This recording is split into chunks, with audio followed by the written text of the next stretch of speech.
Appreciate everyone being here this morning. Good morning, church.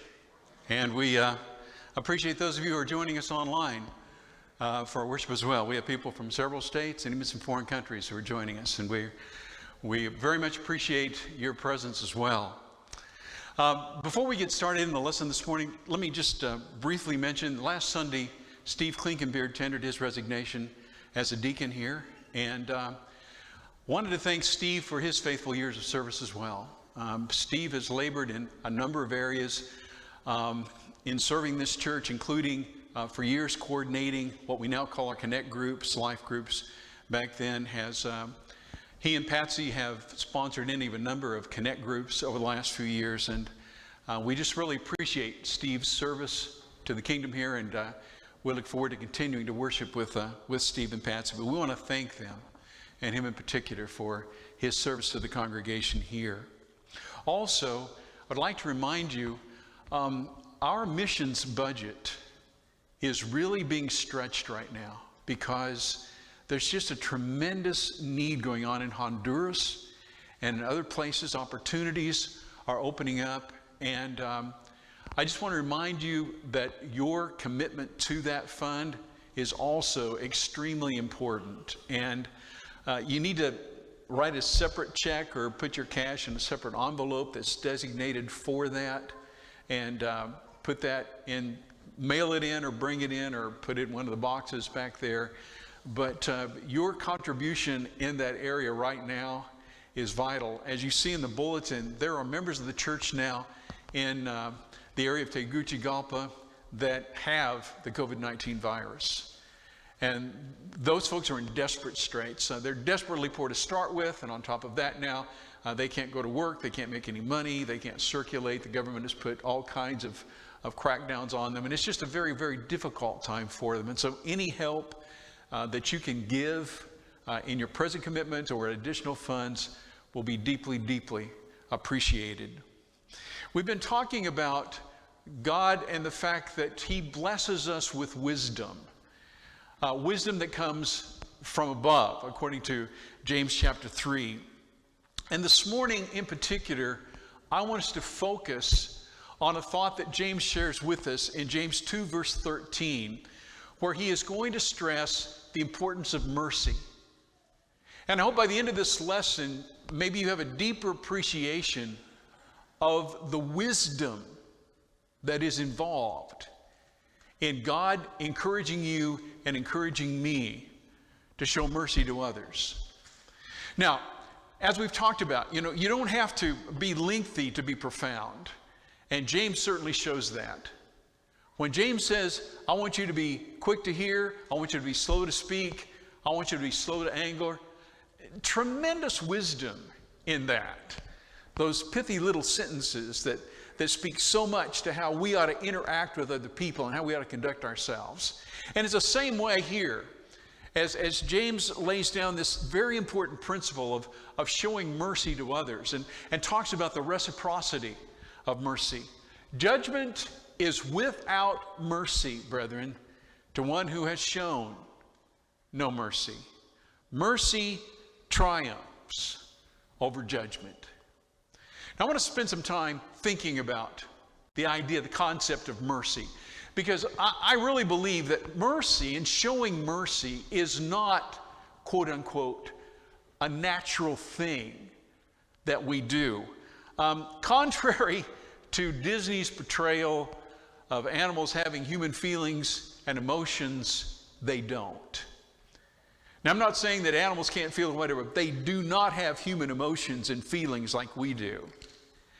And it's interesting, when you look in the animal realm, you do not see mercy shown in the animal realm. It is not a natural thing. When you see a coyote chasing a cottontail rabbit, that coyote is not having some kind of ethical argument in its brain as it runs along, going, oh, that's such a cute bunny. Should I kill that bunny or not? That is not even a part of what's going on in the thinking of that animal at that time. Jane Goodall did some fascinating studies of chimps several decades ago. and wrote about those findings. And one of the things that really surprised Goodall, and that Goodall for the longest time didn't share because it didn't fit the narrative at the time that she wanted, was that chimps were incredibly territorial and incredibly vicious toward each other if someone invaded their territory. I don't know if you know it or not, a chimpanzee is 9 times as strong on average for its size as you are. And a chimp can literally tear an opponent limb from limb. And they do. When they go to war, one tribe against another, if you would, of chimps, they show absolutely no mercy. When you look in this natural universe of ours, the fact of the matter is that mercy is not something commonly seen or commonly experienced.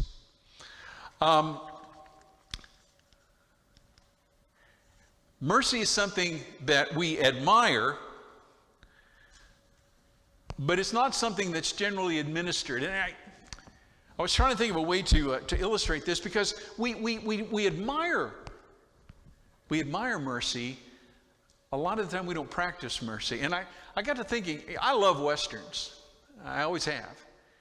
And 2 of my favorite Westerns are Tombstone and Open Range.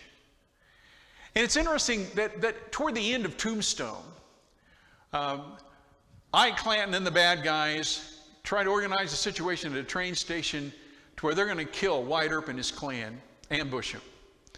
And instead the Earps turn it around on him, and that didn't happen. Ike Clanton is caught, and Wyatt has his gun on him, and he can take Clanton out. And frankly, I'm going, take him out. I mean, this is a horrible person. But what we love our heroes to do at that point is what? Not pull the trigger. It's show mercy. And that's exactly what Earp does. Earp doesn't shoot him. It's the same way in Open Range. One of the major characters in Open Range, portrayed by Robert Duvall, is Boss Spearman. And Boss Spearman has this dear friend of his murdered by this rancher. And at the end, there's this big gunfight, and this rancher, who's just as mean as a snake, named Denton Baxter. Denton Baxter's all shot up, and it looks like he's going to die, but he and Boss have shot it out, and Boss is ready to take that last shot. And Baxter's saying, just go ahead, just go ahead. And Boss doesn't do it. Turns around, walks away. Once again, shows mercy. And we love our heroes to do that, because that's not natural. And to us, that's part of what I think makes them heroic and appealing, is that they don't go ahead and take vengeance. Now, I believe the rise of what we call the cancel culture, is proof of the fact that mercy is not necessarily any more natural to us as human beings than it is to the animals that we watch every day. And I want to spend a little bit of time talking about the cancel culture, because I think it perfectly illustrates why what God shows to us and what God encourages us to show to others in mercy is so incredibly, incredibly important and so beautiful. There's a sociological term, anomie, which I've given you here a dictionary definition: a condition of instability resulting from a breakdown of standards and values, or from a lack of purpose or ideals. In other words, in essence, anomie is a time in a culture when that culture tears everything apart. When nothing, as I'm going to mention to you in a second, is sacred or safe. Historically, if you're familiar at all with the French Revolution was a period of anomie. The French people were going to throw off the monarchy. They were going to establish a whole new realm and in the process of that, they cast out their belief in God as well, and the result was a bloodbath. It was awful. Many of you, not all of you, but many of you are old enough to remember the late 60s and early 70s. The late 60s and early 70s were a period of anarchy in this country. It was a time when assassinations were taking place, a time of horrible riots, a time of deep bitterness and anger, a time when everything that stood for the establishment was under bitter and vile attack. And it changed this country. If you're old enough to remember this country prior to that period and after that period, it changed this country. There's no question about it. Now, in anarchy, during a time of anarchy, nothing is sacred or safe.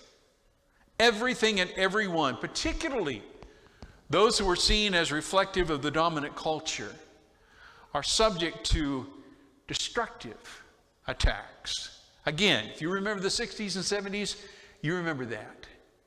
If you look at what's going on right now in our culture, it's exactly the same thing. These vicious and bitter attacks that are taking place every day on an ongoing basis. Those seeking to change the culture are out to destroy whoever they see as the enemy. And I want to emphasize, they're out to destroy them.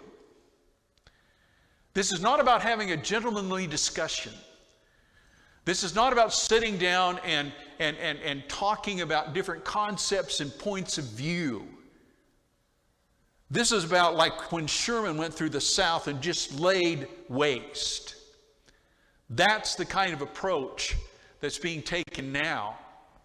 Reputations are being destroyed, careers ended, companies are being boycotted because they're not adhering to a particular politically correct line. Example after example of this shows itself. This week I read an article written by a law professor at Cornell. A law professor who, in a blog, wrote that he condemned the violence associated with the recent demonstrations around the country. He had fellow professors signing a petition calling for him to be fired. He had students lining up outside his class to block other students from coming into his class. And he was being called the most vile names you could possibly imagine. All because he took what they considered to be a politically incorrect position, and they were going to destroy him. It has gotten so bad recently, there was a letter sent to Harper's Magazine signed by 150 different people considered to be liberal thinkers. Some of them very famous and very wealthy, very influential. J.K. Rowling, the author of the Harry Potter books. Noam Chomsky, a very famous thinker among others, signed this letter. And basically what they said is, we got to stop this. This is horrible. People's lives are being destroyed because of what's going on.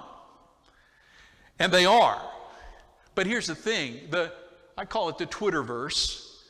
The Twitterverse, cancel culture, and the MSM will destroy you if you don't adhere to their version of political correctness. I want to stress again, they show no mercy. They have attacked people. You can apologize all you want. Doesn't make any difference. You can say, I'm not going to do that anymore. Doesn't make any difference.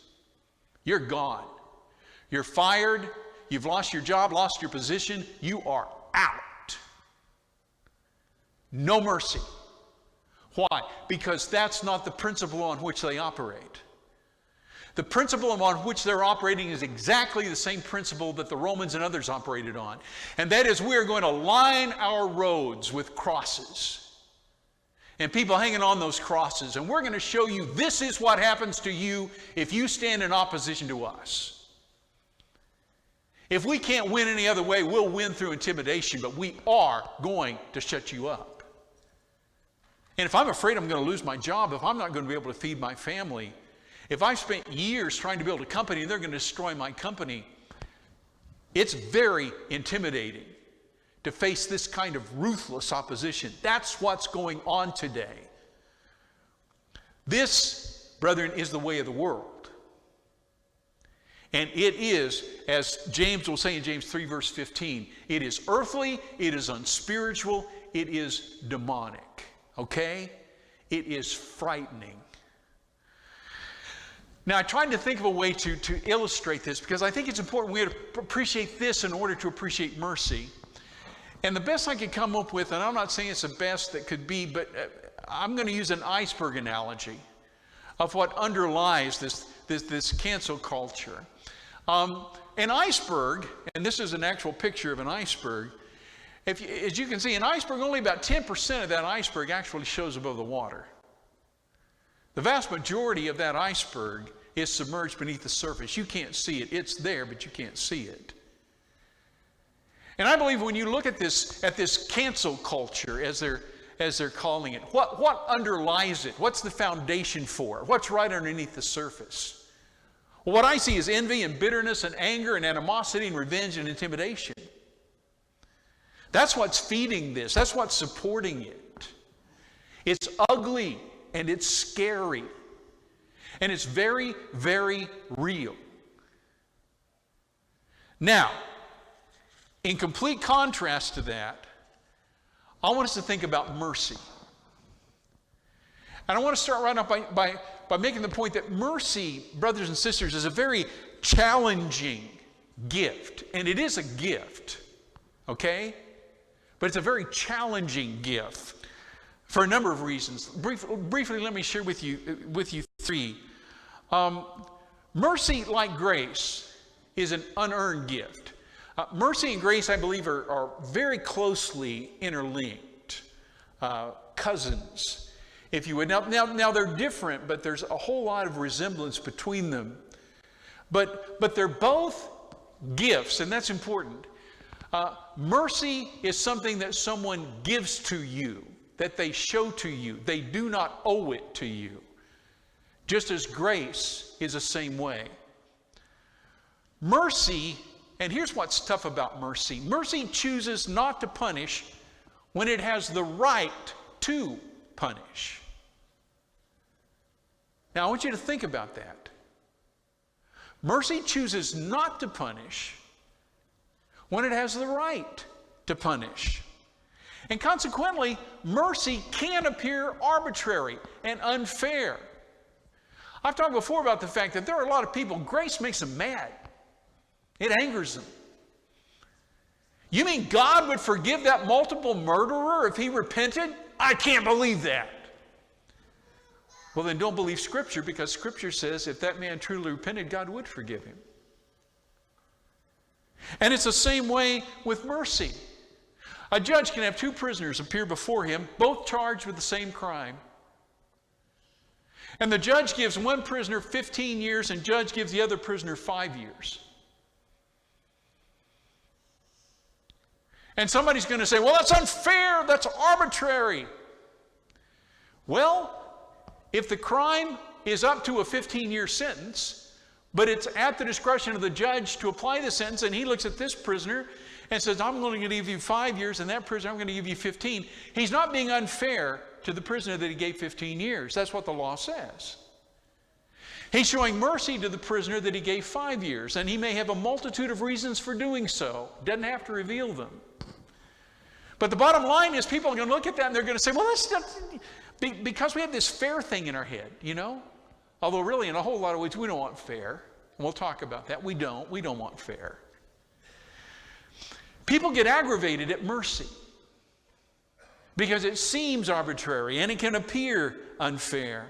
But understand that mercy is one of the greatest divine blessings granted to us by God. Brothers and sisters, I hate to think of where we would be without mercy. Now, let me share with you 3 passages that are of many that reflect the importance of the mercy of God. 1 Timothy 1 verse 16, Paul writing, but I received mercy. Listen to him. I received mercy for this reason, that in me, as the foremost, Jesus Christ might display his perfect patience as an example to those who were to believe in him for eternal life. Paul says, I look at myself and I see God showing me mercy, and He's showing me mercy to show you that He'll show you mercy too, if He'll extend mercy to me. I mean, Paul stands as a convicted murderer. Now, he may have done it under the auspices of the government at that time, but when he stood and held the cloaks of those who stoned Stephen, they murdered Stephen. They murdered him. And Paul stood right there and assented to it. Went right along with it, probably organized and arranged it. And he says, God showed me mercy. Brethren, if He showed me mercy, He'll show you mercy. Okay? Titus 3 verse 5, Paul again. He saved us, not because of works done by us in righteousness, but according to His own mercy, by the washing of regeneration and renewal of the Holy Spirit. Listen to him. You're not earning your salvation. He's not giving it to you because you're working so hard, because you're so good. He's giving it to you because you need it. And you see, here's where grace and mercy tie so closely together. He is showing you mercy when He doesn't have to, because He chooses to. Hebrews 4 verse 16, beautiful. Let us then with confidence draw near to the throne of grace, that we may receive mercy and find grace to help in time of need. How can I stand before the throne of God? We prayed together this morning, the elders and the staff. What a privilege. What a privilege to be able to come before God, for the creator of this universe, the sustainer of all, to actually pay any attention to any of us, and He does. And urges us to come before Him. Why? Well, because He's a merciful God. And we can draw before Him with confidence, knowing that He's going to extend that mercy to us, because that's who He is. How beautiful is that? Now, showing mercy to others is one of the wisest things that you can do. And I want to stress that. I believe this is incredibly important. And that's why I pulled out this one verse, and I want us to spend 30 minutes talking about it, because it is so incredibly important. What does James say? For judgment without mercy is without mercy for one who has shown no mercy. As I was thinking about how to illustrate this, because we spend so much time in Texas, familiar with Texas politics and Texas politicians, and I don't know how many of you remember Senator John Tower, but I want to quote to you from the New York Times and his obituary, and I want you to listen what they said, because to me, he is just a perfect illustration of you receive what you show. Mr. Tower's repudiation by his former colleagues who rejected him as President Bush's nominee for Secretary of Defense after public allegations of womanizing and heavy drinking left a bitterness that could not be assuaged. In the normally clubby Senate, Mr. Tower was regarded by some colleagues as a gut fighter who did not suffer fools gladly. And some lawmakers indicated that they were only too pleased to rebuke him. I don't know if you remember when that happened, but I do. Tower had a reputation. Boy, I mean, this man, a little guy, he took no prisoners. Boy, I mean, he was hard on everybody and judgmental and all that. Well, when Bush nominated him for Secretary of Defense and he went before his colleagues, cocky, oh man, he'll just all sail through. They nailed him. I remember they humiliated the man. Why? Because he had been so hard on other people, that's why. Because he had never shown any mercy. And when it came time for them to shower back on him what he had given to others, they couldn't wait. And he was publicly humiliated because of it. And I'm sure in all of our lives we've seen similar situations When I was in 3rd grade, there was a girl in my class, her name was Kyla. And Kyla was Miss Perfect. Always wore frilly dresses, and she was the teacher's friend. And if anybody did anything wrong, guess who was there to tell the teacher about it? Kyla. And one day, Kyla was out playing on the playground, and it rained. And she was swinging on a monkey bar thing, and she fell off, and she fell right in a mud puddle and just soaked her cute little outfit that she had on. And I'll never forget, you know what the kids did as Kyla whined and screamed and ran for the teacher? They clapped. They clapped. That Kyla had finally gotten hers. You don't have to be very old to begin to reap what you've sown. We need to hear James. If you want people to show mercy to you, you better show mercy to other people. He'll go on to say, mercy triumphs over judgment in the latter part of verse 13. And it does so, I think, in a couple of ways as we bring this to a close. Number one, mercy triumphs over judgment from others. Matthew 7, verse 12. So whatever you wish that others would do to you, do also to them, for this is the law and the prophets. I want you to be merciful to me. I do. If I want you to be merciful to me, I better be merciful to you. Because the fact of the matter is that is how we have a tendency to react to one another. And if we find somebody that's all harsh and judgmental and hard on other people, chances are when they go down, and they will, hey, we are all going to stub our toes. We are all going to mess up. We're human beings, and we are going to foul up.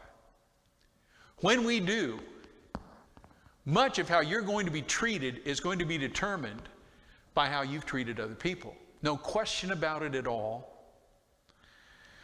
And mercy triumphs over judgment, and this is so important. This is eternally important from God. In Matthew chapter 18, we find Jesus making it very clear that the receipt of mercy from God is conditional. Well, Dan, you said that it's a choice, that it's a free gift. It is. But that doesn't mean it can't be conditional. And here's the condition. In Matthew 18, 32 and 33, in that famous parable where Jesus is talking about this man who owes his master an unpayable debt. And he begs his master, and his master forgives the debt. And then he turns around and he's got somebody who owes him a relatively small amount of money. And he just won't forgive it. When the master finds out about it, he calls him in. Then his master summoned him and said to him, "You wicked servant. I forgave you all that debt because you pleaded with me. And should you not have had mercy on your fellow servant as I had mercy on you?"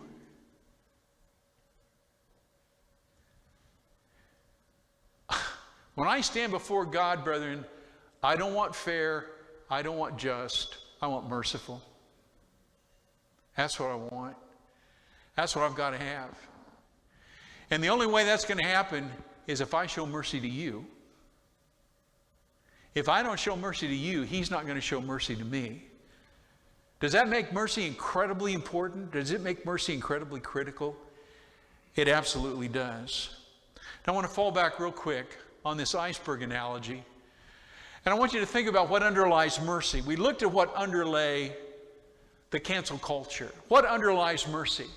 I would argue that what underlies mercy is grace and forgiveness and kindness and agape and patience and peace. What underlies mercy is something beautiful, lovely, something to be embraced and appreciated.